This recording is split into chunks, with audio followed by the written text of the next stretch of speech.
Okay, welcome back everybody. So last time round we were looking at how we record chords in the key of C major into GarageBand. So hopefully you've got that in and you've got that down, you can play those chords. Now, what is the purpose of this? Well, from these chords we can start building compositions, and we're going to be using those chords to build a composition at a later date. But for now, we're just going to look at now how we can use those chords individually. So first things I'm going to do is I'm going to keep these chords here because they might come in useful, and I'm just going to mute that track. In fact, no, I'm not. What I'm first going to do is cut up this track by the bar so that I've got all the chords available to me. So you can see here, I've taken my first bar, which has got chord C in it. I'm just going to trim that. So here, bar 2.1, I just select that, press Command T. So let me highlight here, Command T to trim that there.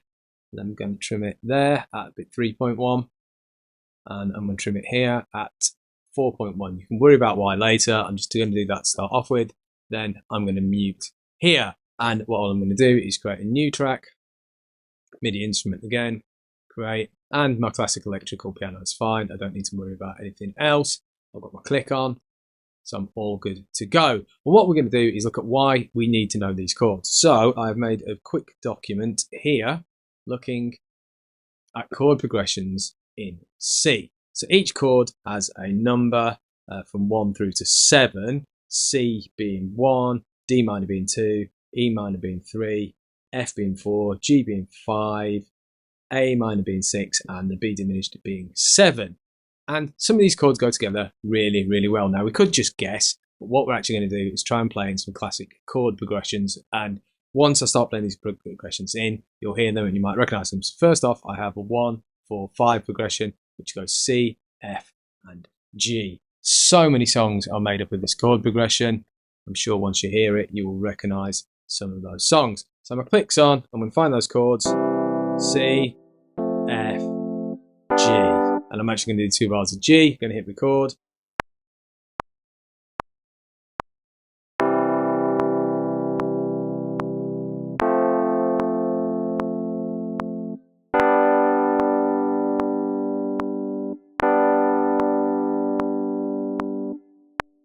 There we go. Just double click on that, select everything, quantize it, so it's nice and tight, and have a listen to it. Here we go.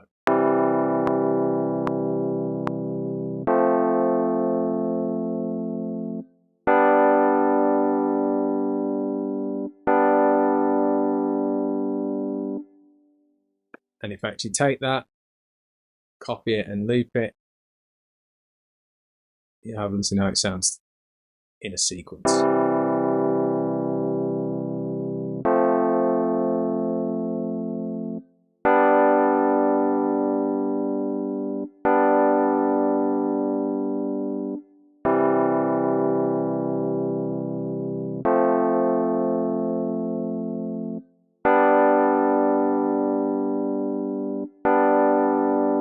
Okay, so that's sequence 1. Let's just rename this.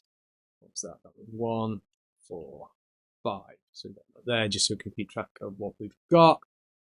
Let's mute that now. Create a new track. And have a look at the next sequence. So the next sequence we have 1, 5, 6, 4, which in this case will be C, F, A minor. Oh, that F should actually be a G. Apologies for that.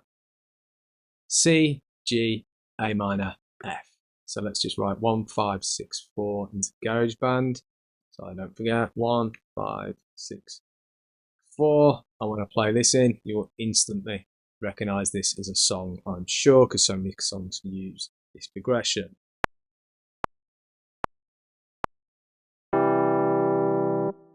Sorry, I accidentally turned my click off there. Let me just turn that back on.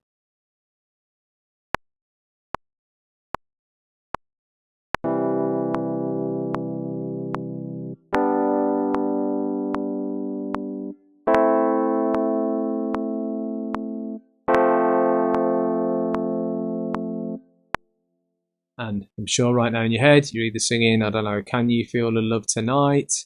With or Without You by U2. So many songs use that progression. I'm sure you recognize it. And that's your classic 1, 5, 6, 4 progression.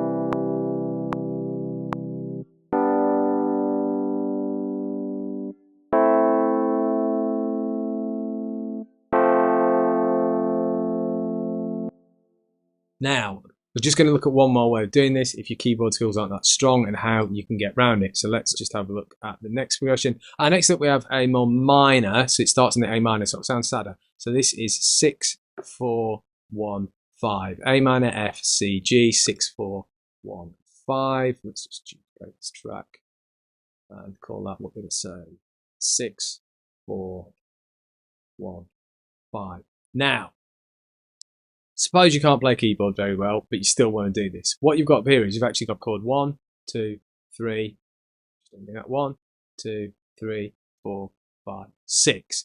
So what I could do is take my 6 from here, just press Command C to copy it, paste that into there, find my 4, 1, 2, 3, 4, copy that, paste that into there.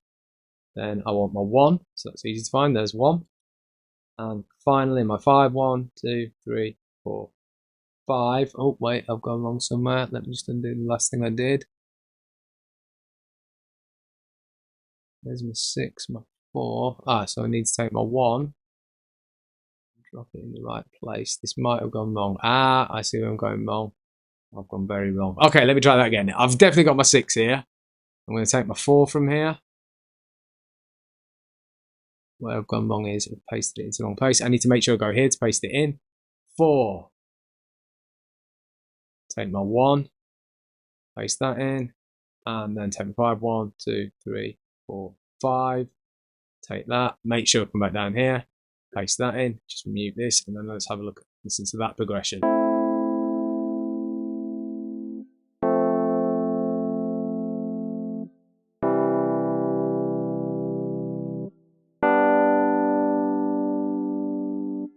Okay, so there we go. Now, on the Google form, on the Google sheet here, you see there's more progressions. I'm not going to enter them all in. You can have a go at working those out, working through those, and entering all those into GarageBand, get a listen to what they sound like. So now we know how to write chords, we know how to create chords and create progressions from them, and this will form the basis of a lot of the work we do. So hopefully you found that useful, and you can get on with that exercise.